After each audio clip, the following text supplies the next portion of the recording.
Hi guys, and welcome to another minimal design video where today's subject is one of my favourite animes. It's My Hero Academia.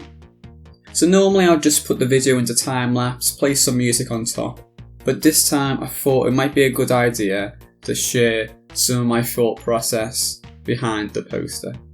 Now before I start talking about the poster, I thought it might be a nice idea to explain why I love minimal design.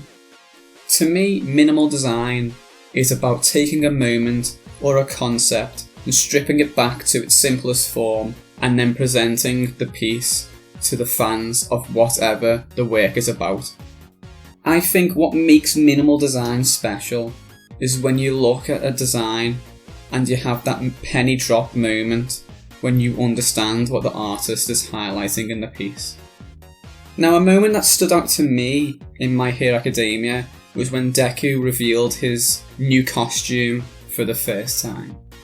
So just to set the scene, you have all the members of Class 1A entering some kind of an arena where they're going to be taking their first lesson with All Might. And each character came out with a unique costume that benefits their abilities specifically. And finally, you have Deku come out, and it's a funny moment because it's so obvious to All Might that Deku's costume is just a massive reference to his look. So he has a hood with pointed ears, which is a reference to All Might's hair, and a face guard with a massive smile on it, which is a nod to All Might's signature grin. To be fair, I quite like Deku's first costume though. Yes, it's pretty unoriginal, but it fits his character really well at that stage of the story, as he'd recently only been able to dream of being a hero, so he spent the majority of his time just analysing other heroes around him.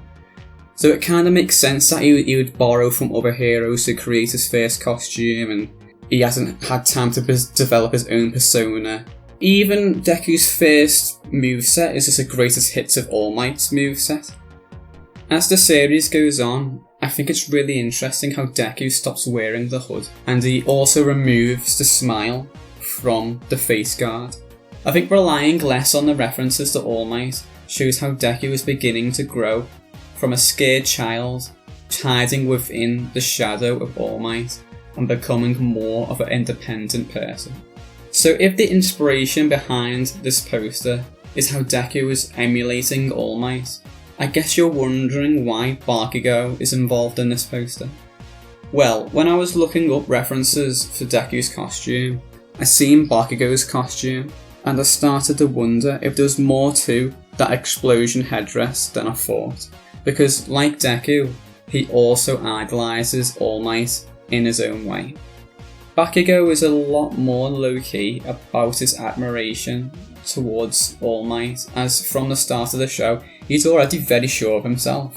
So it kind of makes sense that he would already have a more developed idea of a costume and a superhero persona.